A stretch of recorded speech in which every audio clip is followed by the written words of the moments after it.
Hey, I had this epiphany about how pitiful and unfortunate my sister is. I've got the perfect idea. What kind of idea? Well, just watch closely then.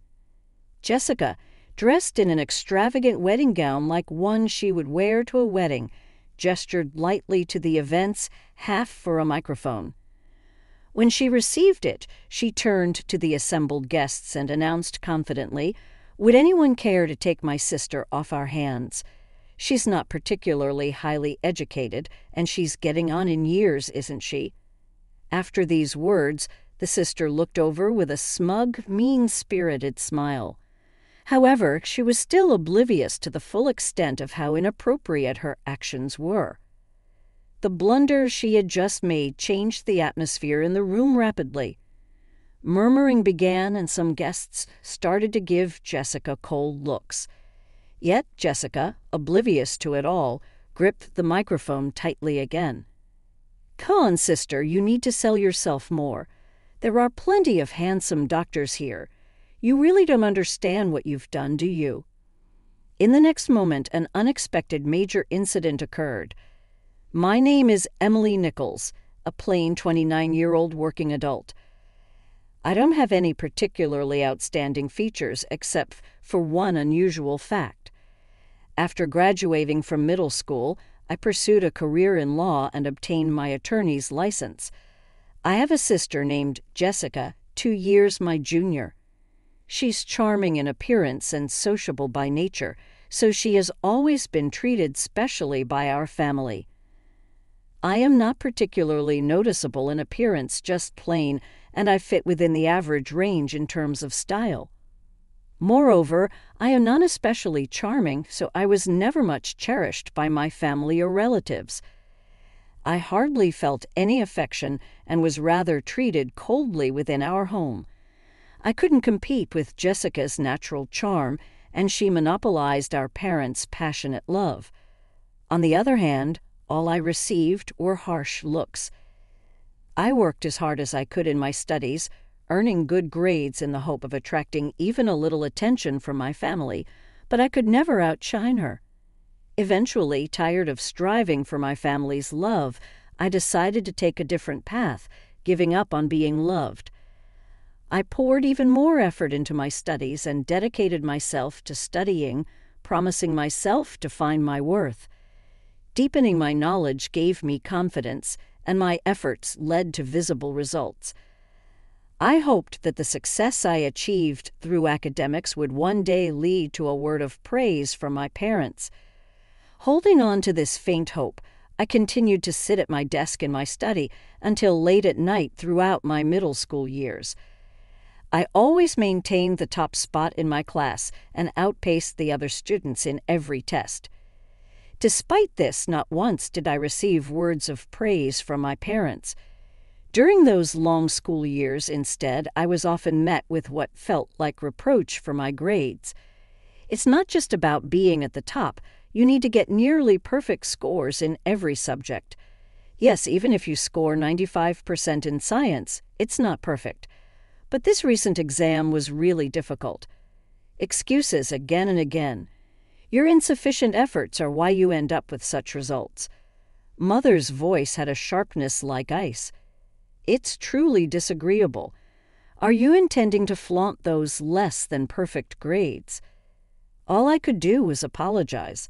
"Yes, I'm sorry," I murmured softly. No matter how much time and effort I invested, my results never matched my parents' idea of perfect. They never acknowledged my efforts. Any score less than 100% was just a reason for reprimand. But more than my parents' coldness, my sister Jessica's seemingly innocent words hurt more. "Oh, sister, you're not getting lectured again, are you?" She entered my private space without permission and smirked at my report card. "Good grades and still scolded. That's sad. I get praised for barely passing." "Did you come here just to say that?" I was worried. "Maybe you were down again, but I didn't expect such a cold reception." Jessica feigned concern with her words. "If you were really worried, you wouldn't speak to me like that." That was my report. "See, that's your problem. You're always like this, so standoffish. That's why Dad and Mom don't show you love." Jessica's gaze was as cold as ice as she looked down on me with unmistakable contempt. For a brief moment, that attitude was palpable, even from her departing figure. After she left, the sound of her cheerful laughter with our parents could be heard from the living room. I should have been accustomed to this kind of situation by now, but the sadness that suddenly welled up couldn't be contained, and tears naturally streaked down my cheeks. In my hand was the report card, now crumpled beyond recognition, wrinkled within my clenched hand. I resolved again to stand on my own, to break free from this suffocating family environment. I determined that excelling in my studies and enhancing my abilities was essential for that escape. From that moment, I threw myself into my studies with even greater zeal than before. One day, as the autumn breeze swept through the classroom windows, I received an unexpected announcement from my father. "Emily, who will not pursue high school but will immediately start looking for a job," he stated coldly. I was at a loss for words, unable to mask my confusion. "Why would you say something like that?" I asked with an expressionless face. My father replied, "Further investment in you is unnecessary. If you want to go to high school, pay for it with your own earnings. If that's impossible, then you have no choice but to give up." "But I'm still in middle school. Work opportunities are limited for me. How am I supposed to?" My protest fell on deaf ears. "Then you must resign yourself to this," my father declared definitively. "After discussing it with your mother, we've decided to concentrate our finances on Jessica. We can't afford to spend more on you." "That's not fair." I screamed internally, but my father's decision was unshakable. His abrupt words seemed to drain all the color from the world around me, painting my world in shades of gray. The faces of my mother and sister, who stared at me as I stood frozen, bore smiles that were uncomfortably unhidden in their glee. I understand much more now. For example, there were options to cover high school expenses, such as finding schools that offer tuition waivers or gaining scholarship information. However, back then, without the knowledge to access such information, I was simply devastated by the closure of my path to further education. Since that day, my passion for learning faded rapidly. The praises of my homeroom teacher, who had always admired my grades, rang hollow, and the lack of tension about education at home made my prospects of advancing to higher education even more hopeless. Eventually, I stepped into the next stage of my life, working at a local factory immediately after graduation. At the time, I was not yet of age to live independently and support myself. Therefore, until I reached the age of 18, I continued to work as hard as I could. My salary from the job was primarily contributed to the household, and the meager amount I kept for myself was saved for the future. Those difficult days felt like crawling through an endless tunnel. On my 18th birthday, I finally left that house, leaving a single letter for my family. With my decision in my heart, I walked away from that home that now only existed in my memories. The family's reaction afterwards was ironically as if I had never existed. Complete silence, without a single phone call or a letter. Initially, living apart from my family caused me heartache, and the loneliness cast a shadow over my days. However, as time passed, the loneliness gradually eased with the business of work.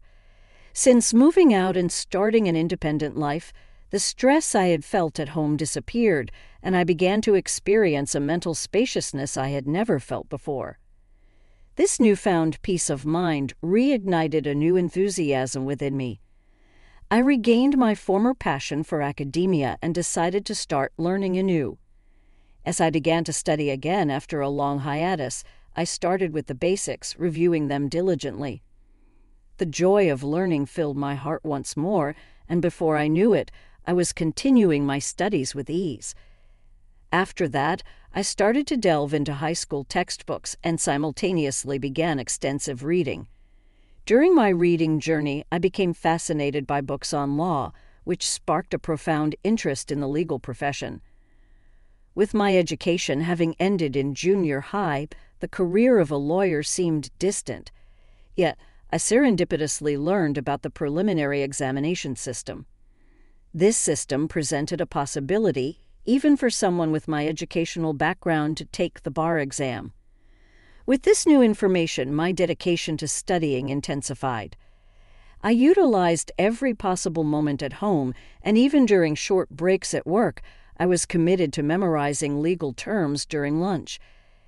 I would eat while ensuring that my preparation for the bar exam never waned. The workplace was populated with individuals from the generation above me, most of whom were around my parents' age. They saw my earnest efforts and united to support me, and then at the age of 23, I managed to pass the exam. After passing the exam, I left the long-term employment at the factory and secured a position at a top-notch law firm.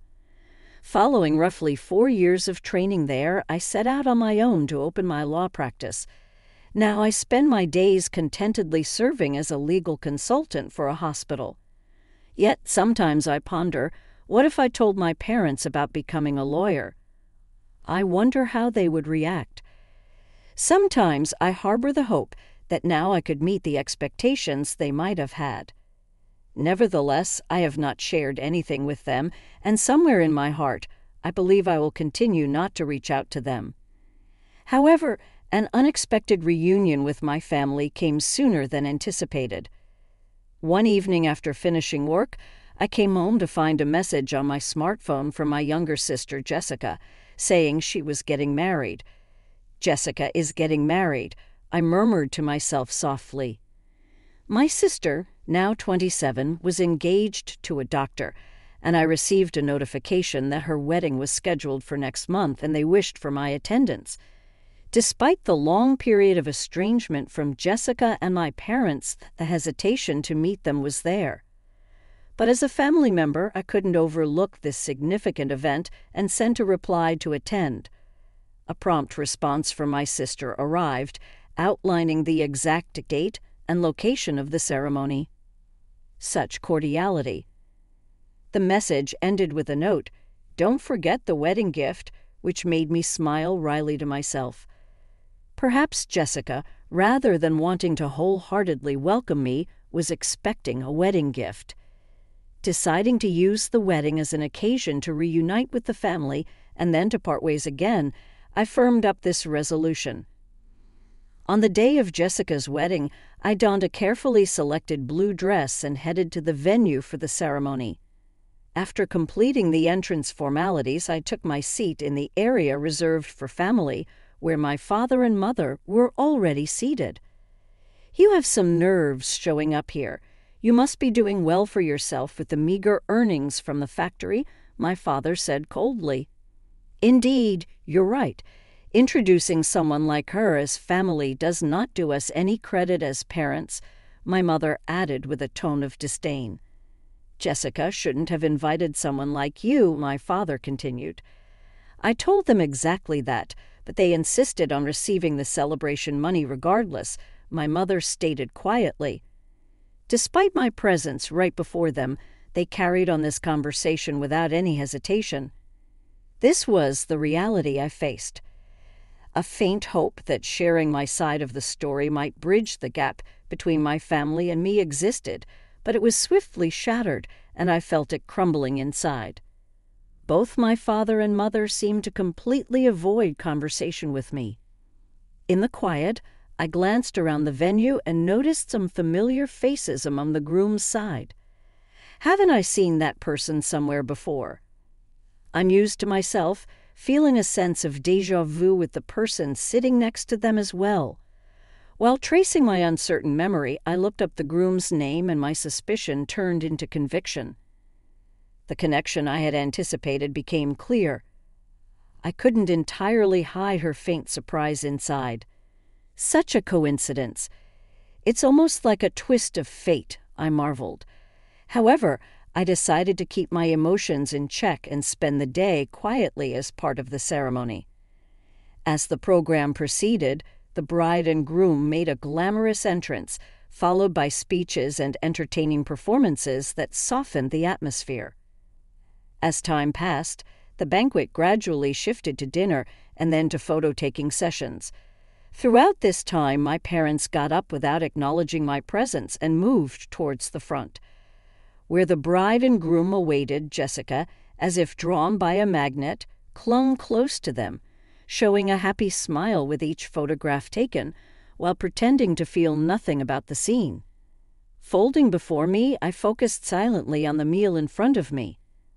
Unexpectedly, my sister Jessica quietly approached me.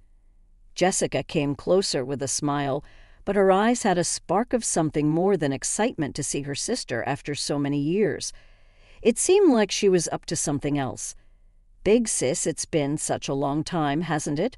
Are you happy to spend time together like this?" she asked lightly.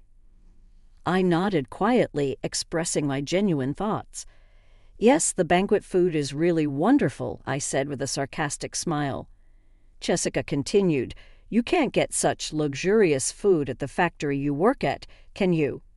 You should be grateful for this opportunity." Something inside me felt like it was being torn apart, but she did not show it on her face.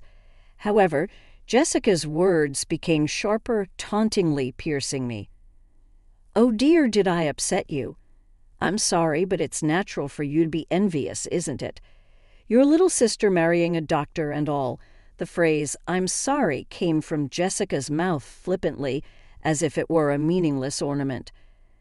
I kept my expression unchanged and quietly waited for my next move. At that moment, Jessica whispered in my ear, "Big sis, because I feel sorry for you, I've come up with a great idea." Despite maintaining her composure, I asked with suspicion, "A great idea? What is it?" Jessica said with satisfaction, "You'll see. Just watch closely." Then, adorned in an elegant wedding dress, Jessica gathered the attention of everyone around as she received a microphone from the staff. Suddenly, she announced loudly to the guests, "Ladies and gentlemen, you may not be aware, but my sister is here.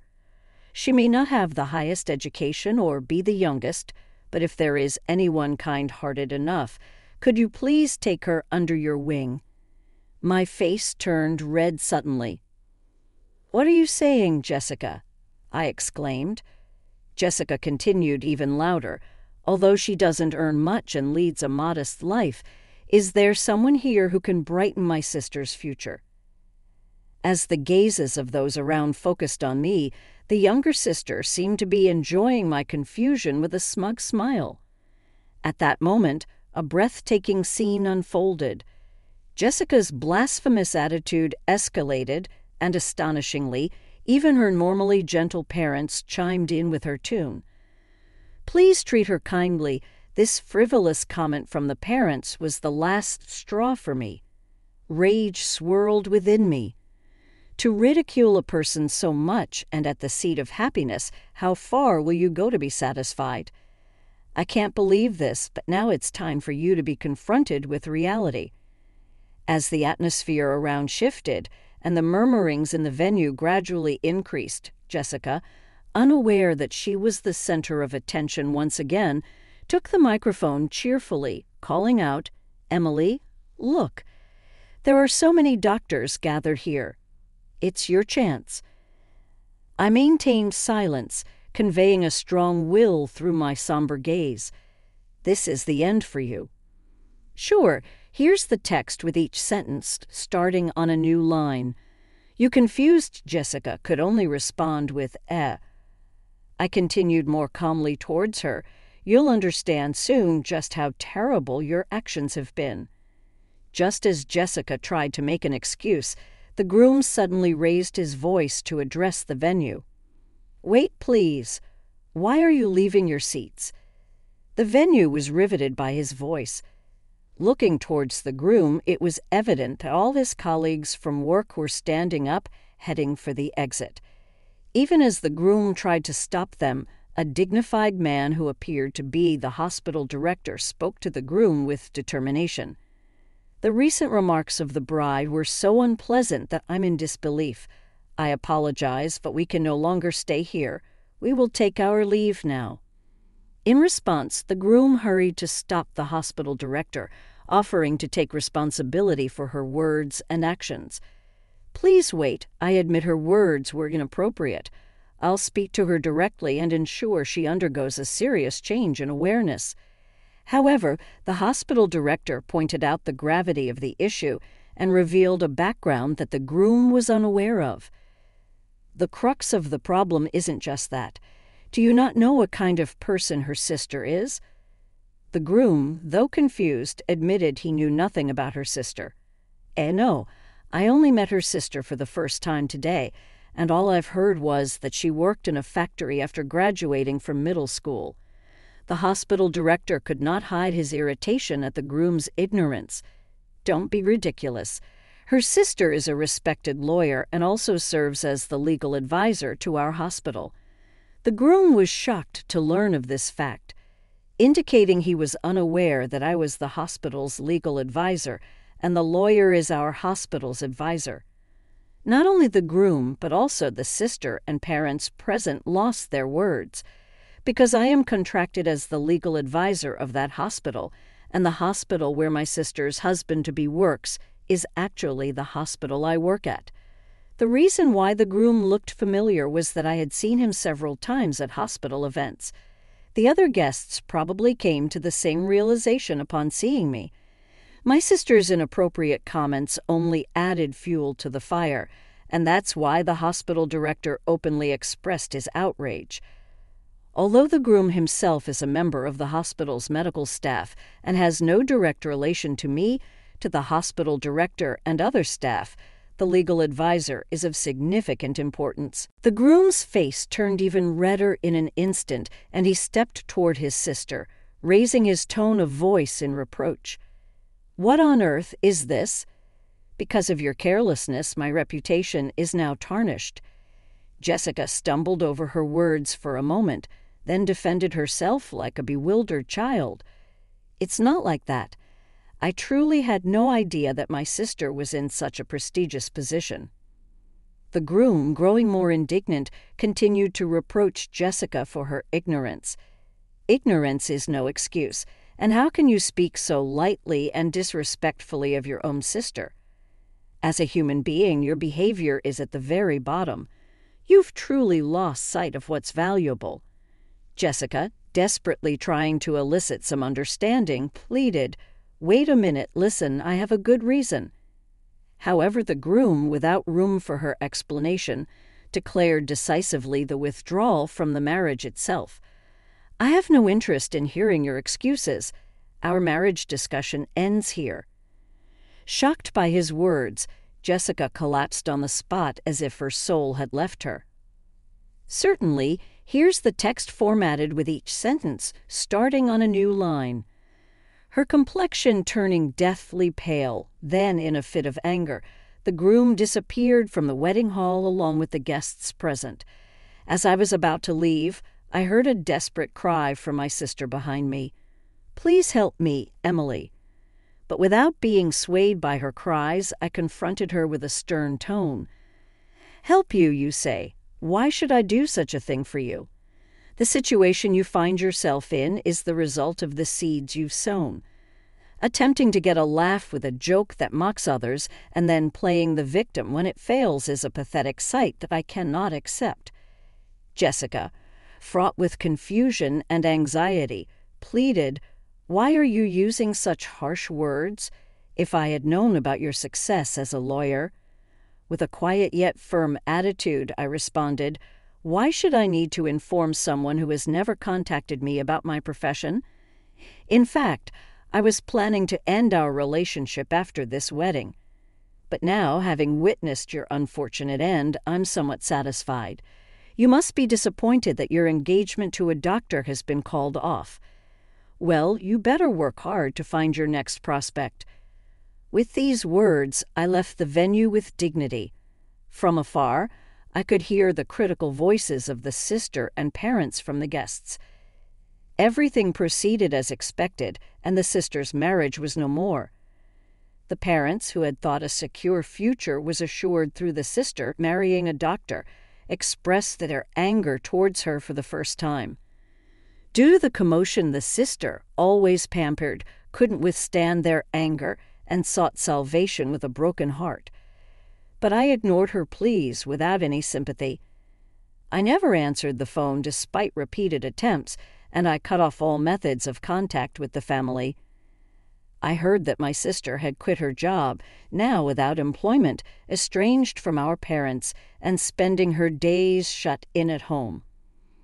As for me, I am maintaining a very satisfying state in both my work and private life, leading a peaceful existence without any significant problems. Although the bond with my family hasn't been smooth sailing, I am fortunate to be blessed with a great deal of support from people in my professional life and my day-to-day existence. This blessed environment isn't due to chance, but the result of long-term self-investment and persistent effort. There were days when I faced harsh trials, but it is because I overcame each one that I am where I am today. Reflecting on my past struggles and recognizing their value for myself, I now hope to continue living a fulfilling life at my own pace, setting realistic goals while keeping stress to a minimum.